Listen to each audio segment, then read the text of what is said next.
It's good to be with you guys today. I'm going to show my age here for just a second, if you'll let me. I love Lionel Richie and the Commodores. Yeah, taking it back. Easy like Sunday morning. Who remembers that? Okay, let's test that. See if you can sing the chorus with me. You ready? That's why I'm easy. Oh, easy like Sunday morning. All right, good. All right, good job. That's good. Keep yourself in here. So like any good parent, I raised my kids to know good music. And we certainly listened to that song when our kids were growing up. And I remember when our kids were little one time, our son Luke, I think the song was playing in the background, and he's singing, easy, easy like Sunday morning.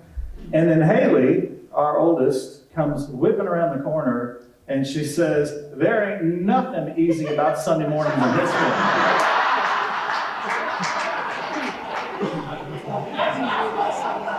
Haley has, if you know her, she has a gift of just getting right to reality, to the heart of it.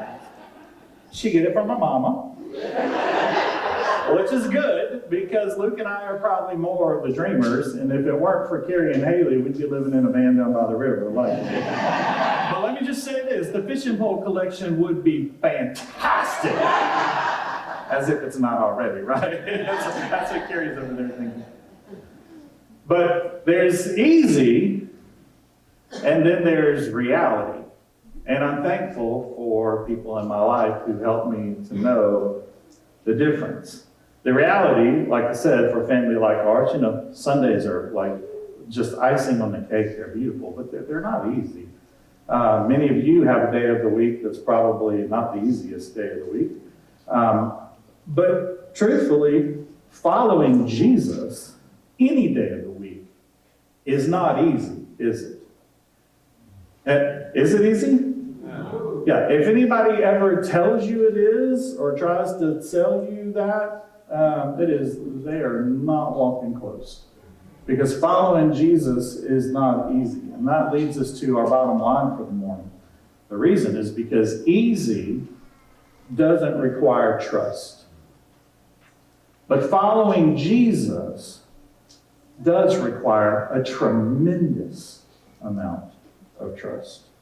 We've been going through the Gospel of Mark for the last couple of months or so, and we've seen so many encounters with Jesus and his ministry, and there has really not been anything easy about his ministry whatsoever. His interaction with the religious leaders, his interaction just with other people who opposed him, certainly everything that he had to go through, there was nothing easy about his life or his ministry.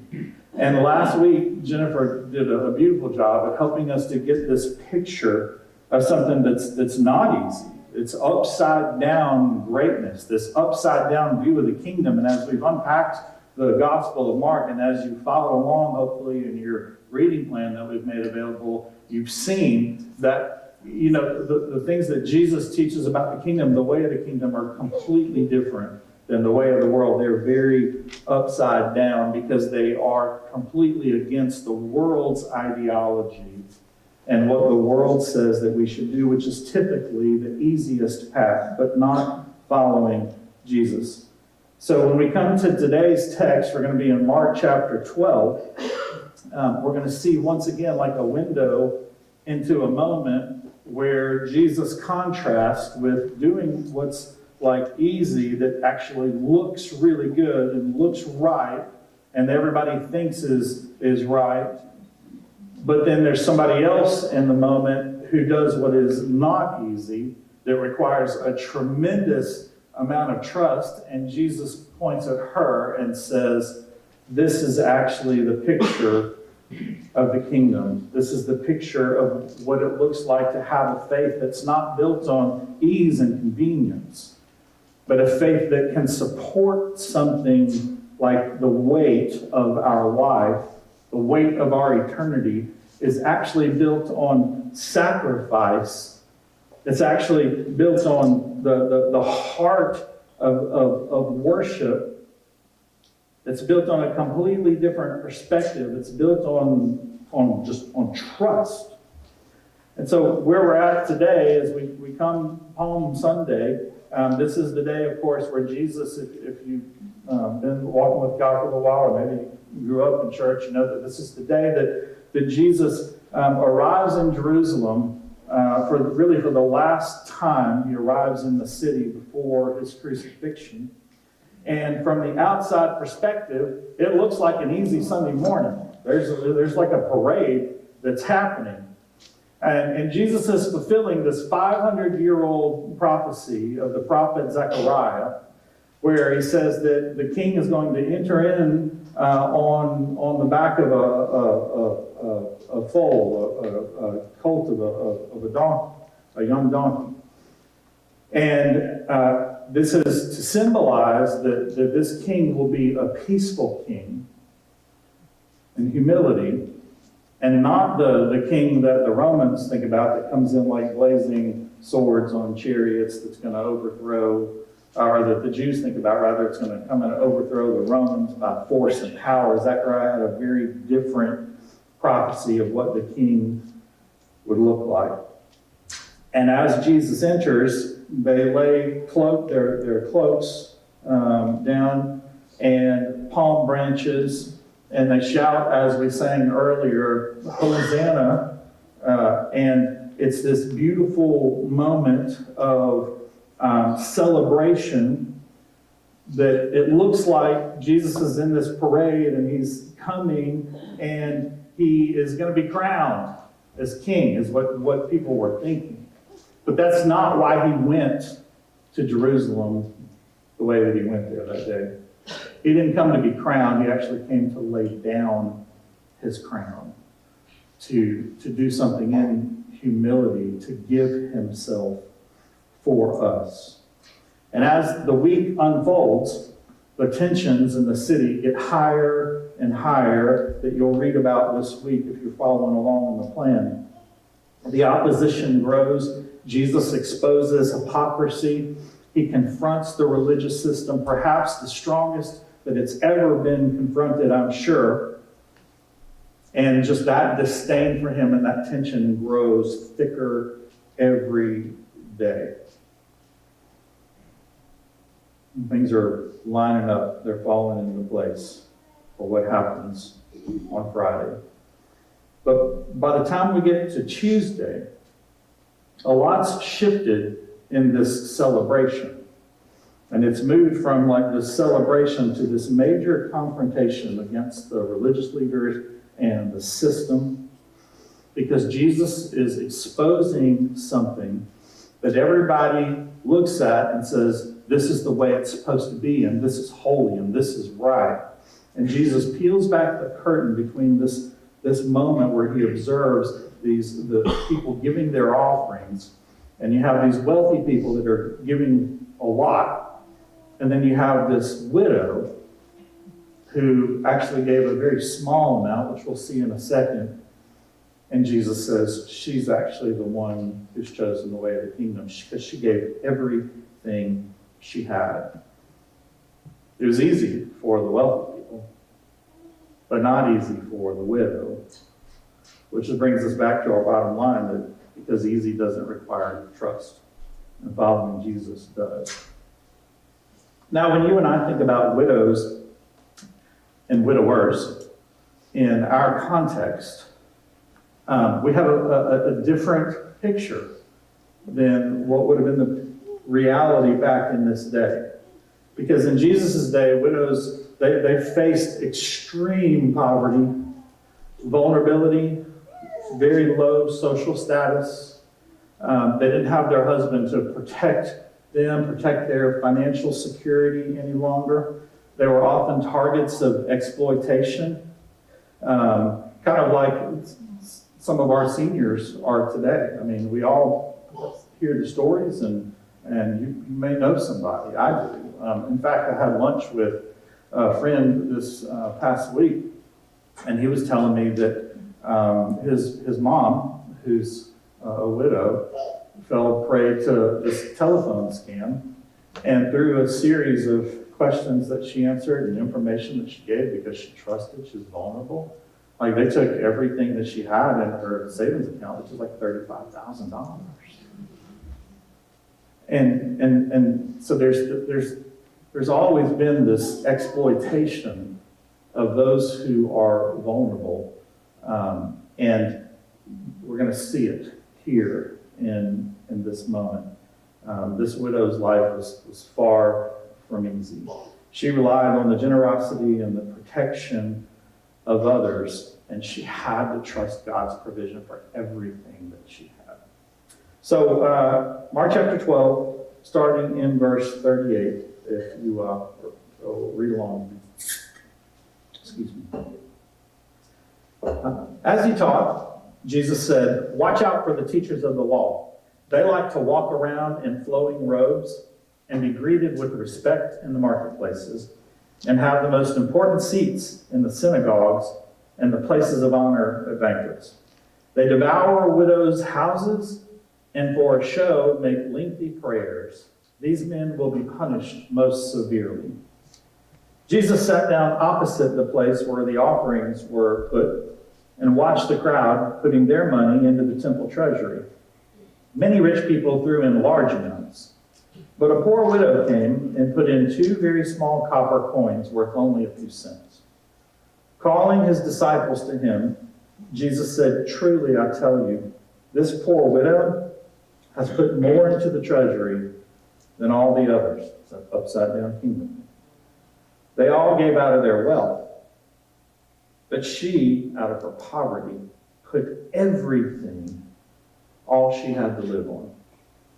All right, let's take this piece by piece. We're going to look at the first couple of verses. I'm going to read them one more time, just so we can all make sure we have that picture fresh.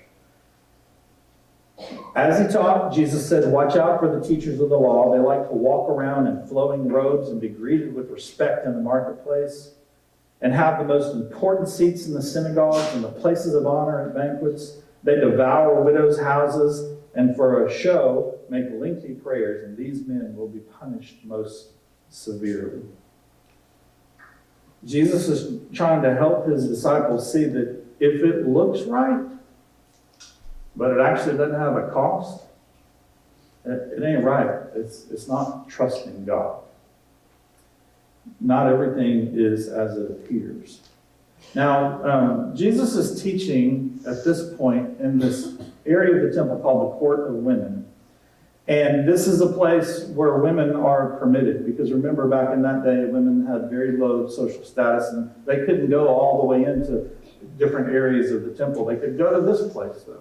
And I think it's totally, it's on purpose. It is not accidental that Jesus has chosen this spot to teach, because there's both men and women present. They're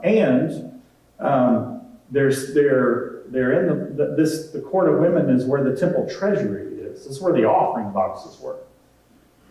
And what we know from history is there were 13 boxes. They were gold, shaped like trumpets. And so people would come and they would deposit their offering in these boxes.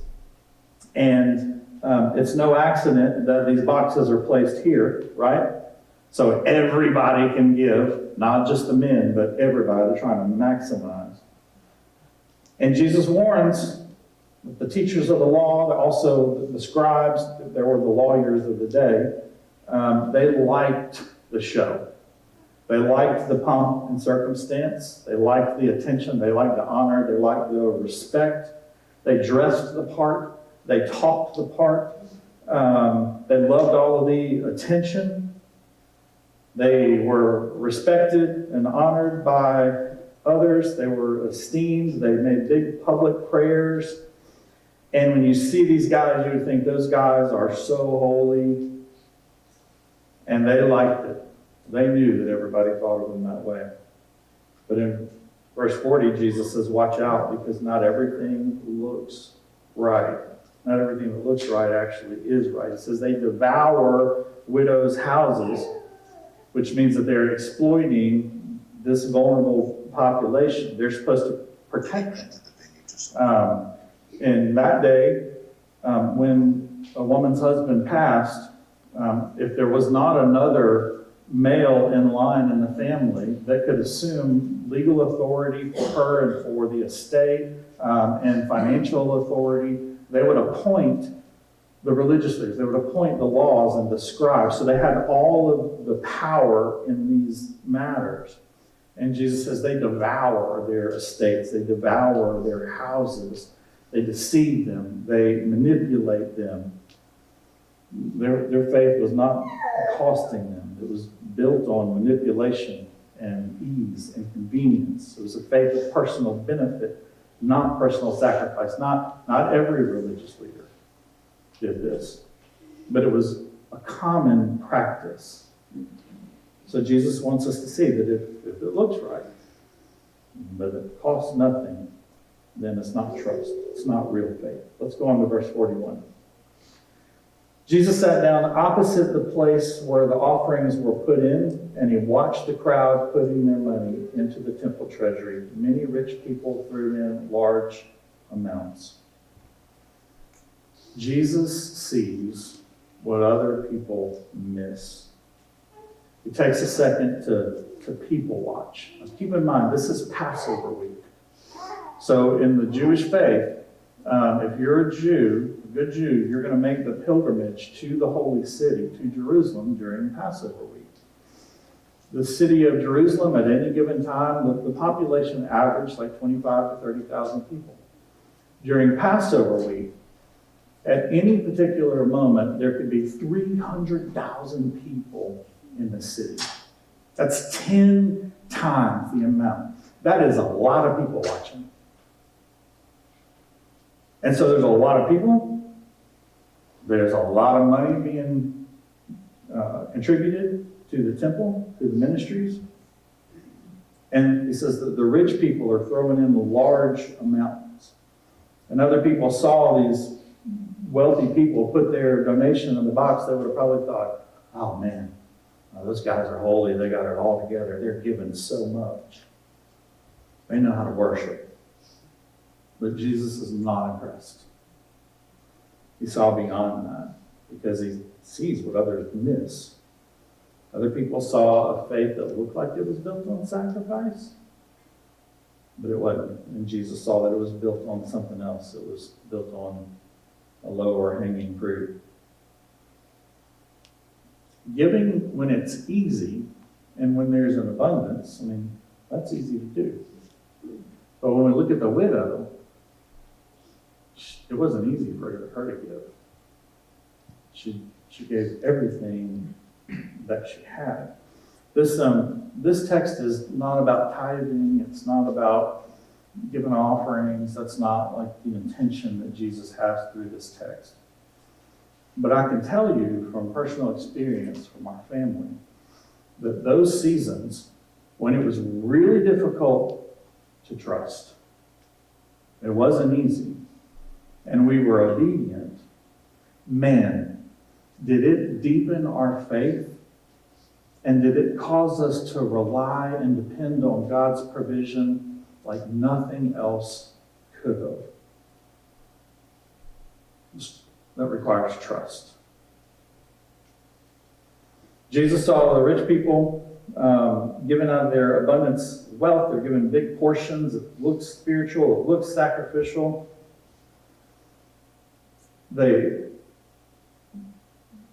Everybody thinks that they're holy, but these gifts are not out of God's provision. They were given out of their own provision because when they gave, they still had plenty left to live on.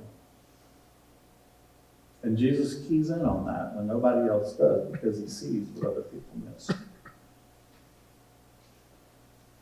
Verse 42, it says, "But a poor widow came and put in 2 very small copper coins, worth only a few cents."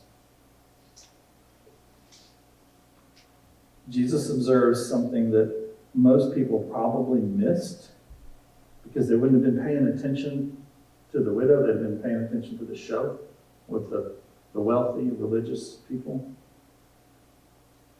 But Jesus sees and small things matter. especially to Jesus. And in the eyes of the kingdom, it's not the big things, it's the small things. Let's talk about how small this offering was. So when you read that, there's all kind of conclusions you can draw. But these two copper coins, they were called leptons, or the two of them together, the plural would be lepta.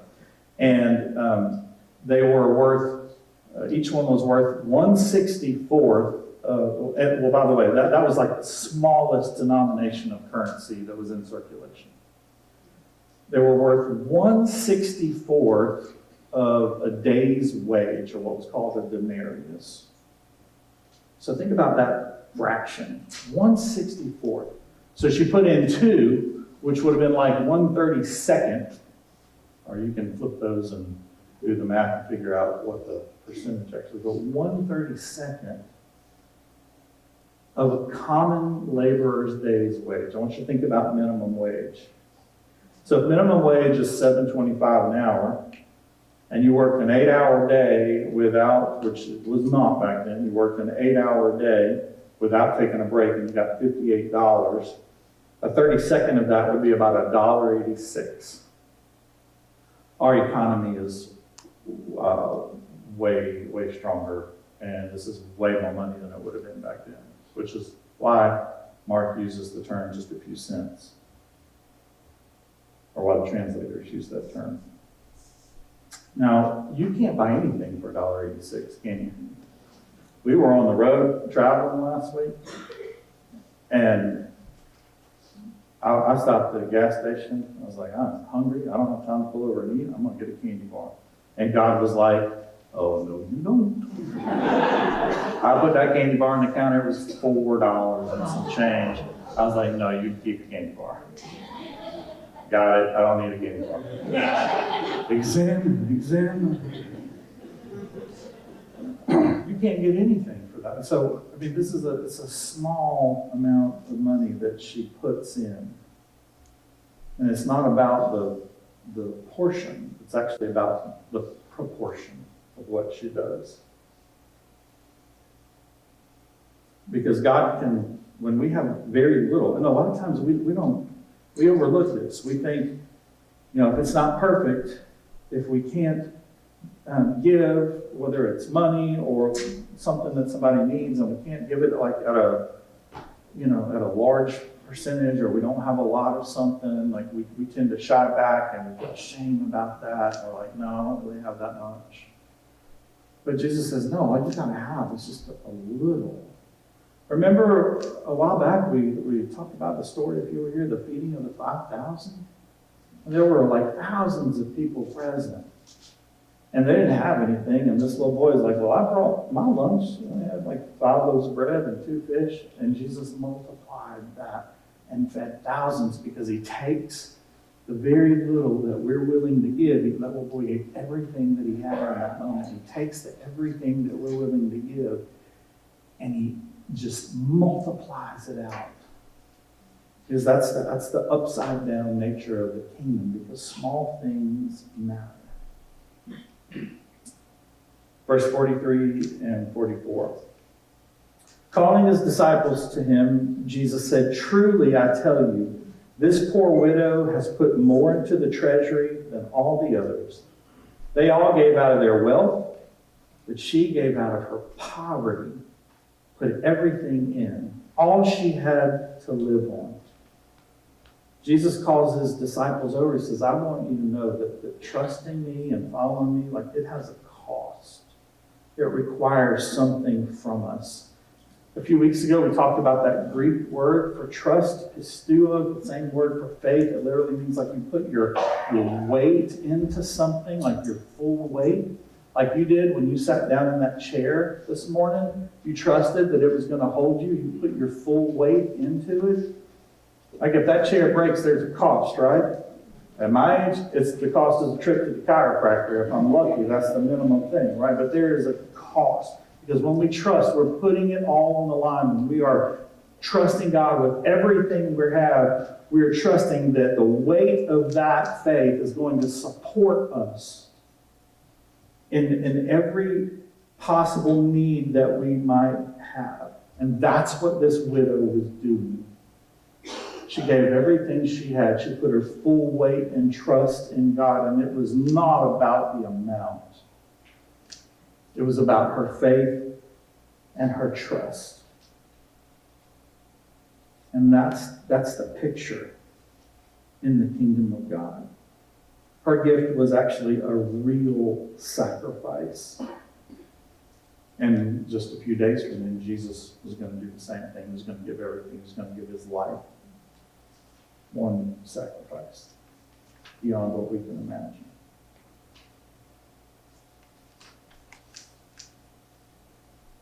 Trusting God requires a heart, because everything flows from the heart. It requires a heart that is postured to give him everything and trust him with everything, even when it doesn't make sense. I mean, imagine this woman. She has nothing. It makes no sense for her to give her money away. But she says, I'm going to give God everything I have, because I know that he's going to meet my needs. That trust has a cost. Now, I don't think many of us are so wealthy that we're dropping these massive amounts of cash in the offering boxes, and we're not wanting everybody to look at us and all of that. Like, I don't think that's the case. I mean, if that is you, Pastor Appreciation Month, I think, is like November. A 78 Smokey and the Bandit edition Trans Am would just be, if you got that much, spare paper, like, I would love it. That'd be amazing. But most of us, we read this and we're like, no, we don't identify with that. But we do identify with the widow, because maybe we don't have a lot. And it's hard for us to give and trust. And I get that. But I wonder if maybe sometimes we're not more like the rich guys than we actually realize. And we think we can relate to the widow more than the rich guy. But if we do some examining, I wonder if what we discover is there are places in life where we actually are settling for what's easy and not sacrificing. Most of us don't struggle to give God something. We struggle to give God everything. See the difference? Most of us don't struggle to give God something. We just struggle to give him everything. And often, whether we admit it or not, our faith ends up consisting of things that are more easy than sacrifice. And we wind up giving God the leftovers. We wind up giving him the leftovers. I mean, your phone rings. We've all been there. And you're like, man, I know that person needs to talk, and I do not have time to engage in it right now.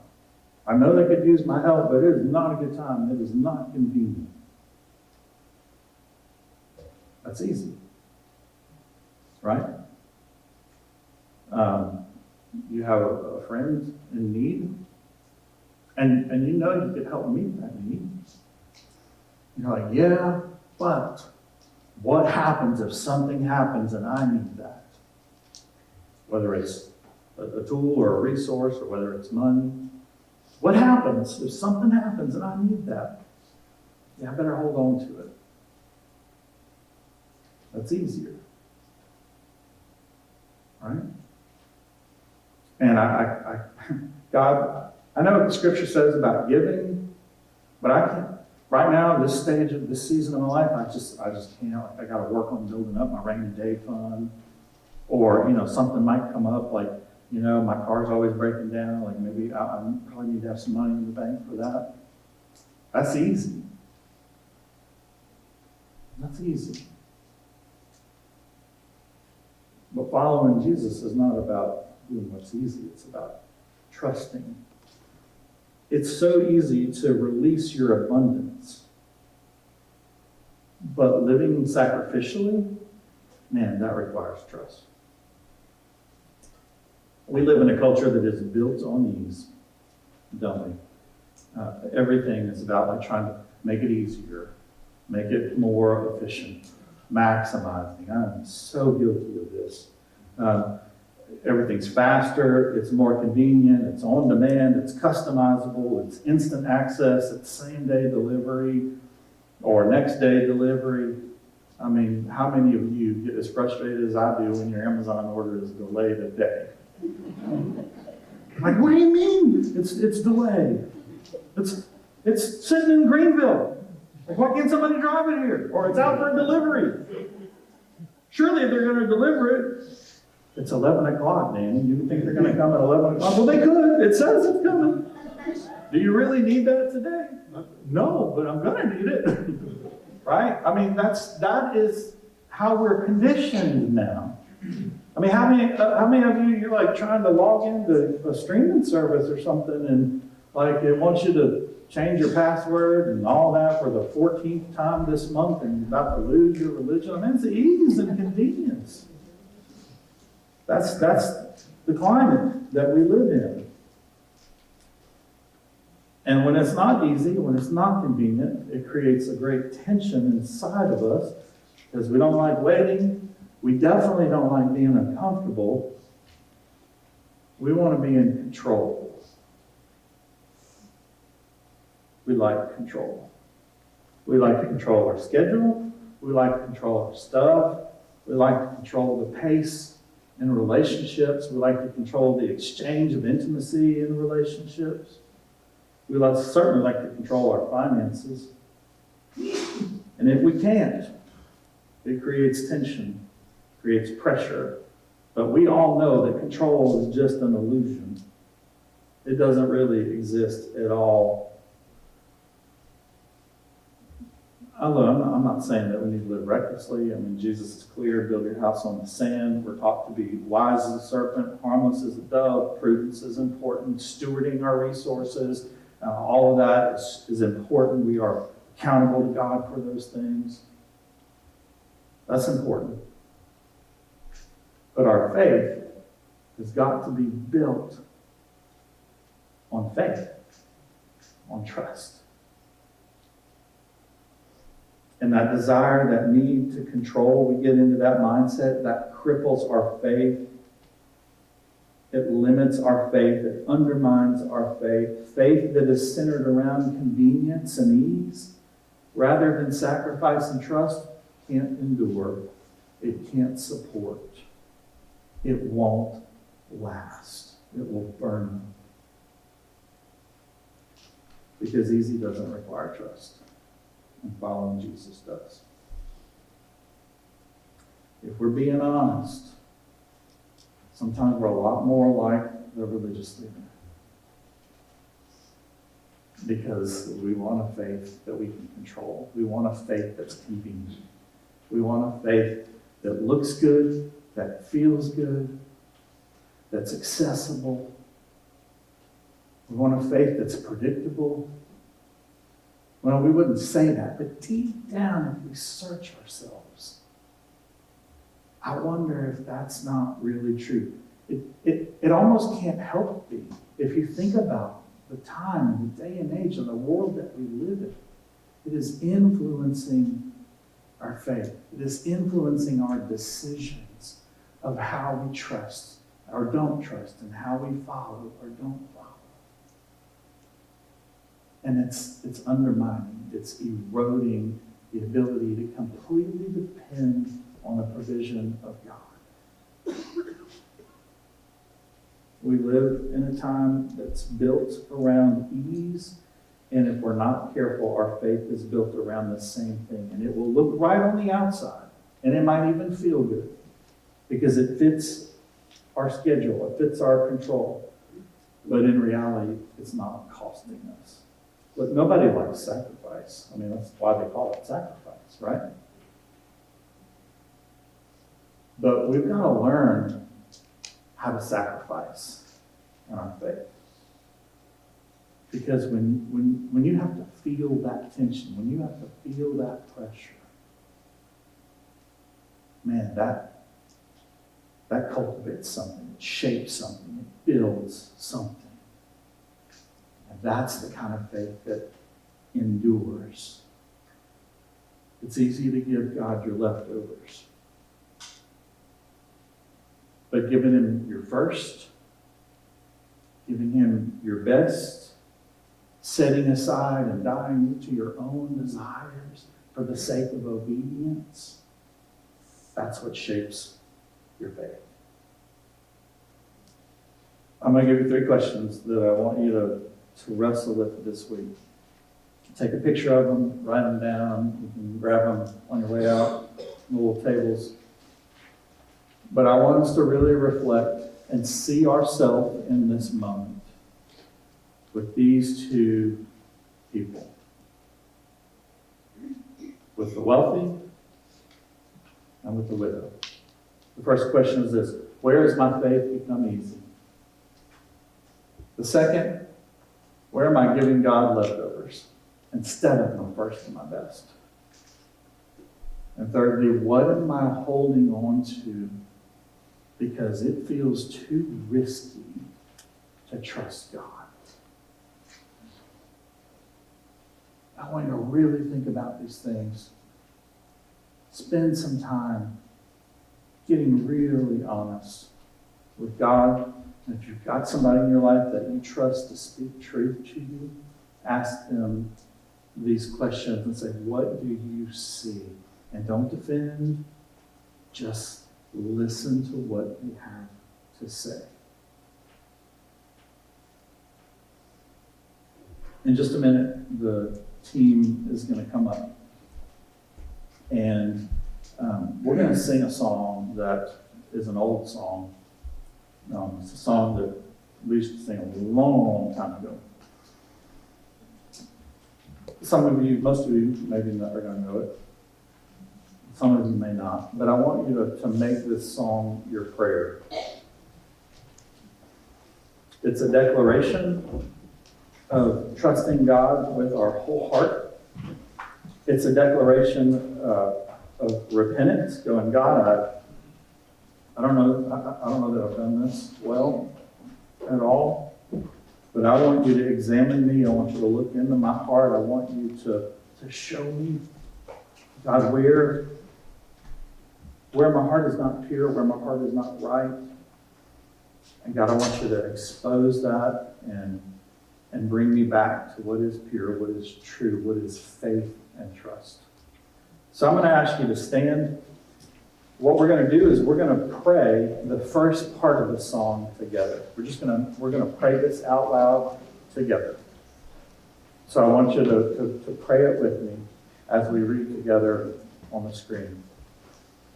Heavenly Father, when the music fades, all is stripped away, and I simply come, longing just to bring something that's of worth that will bless your heart.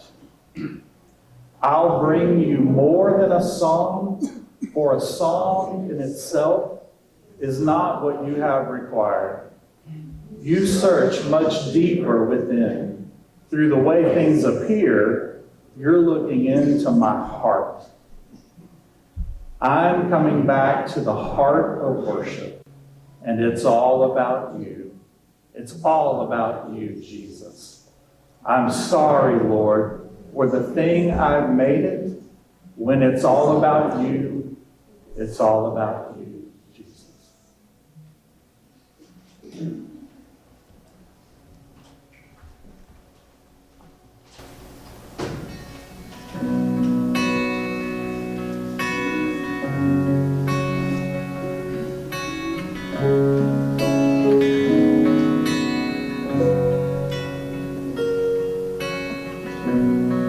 When the music fades, all is stripped away, and I simply come,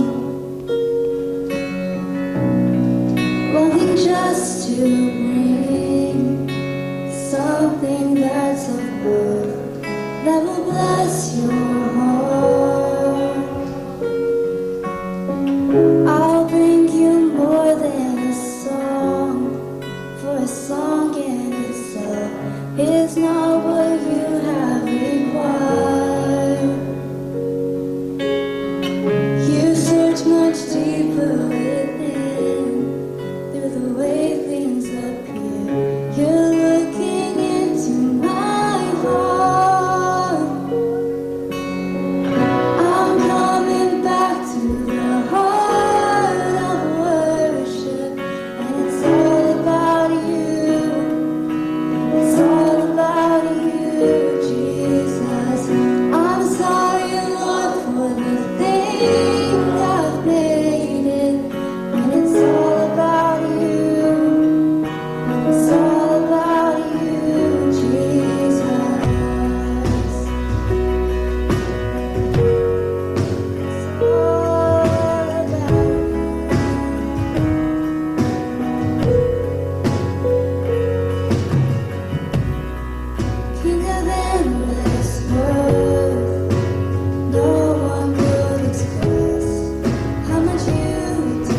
way things appear. You're looking into my heart. I'm coming back to the heart of worship, and it's all about you. It's all about you, Jesus. I'm sorry, Lord, for the things I've made it. When it's all about you, it's all about you. And it's all about you. It's all about you, Jesus.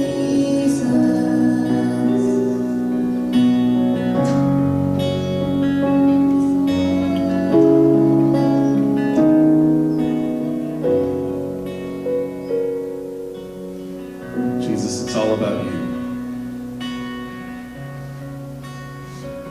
God, everything that we have is yours. God, we give you everything and we trust you with it today.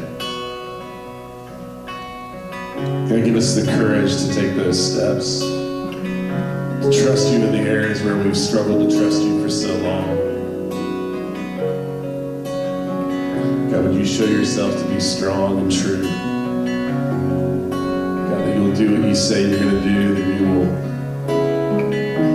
guide and direct us. You'll be enough.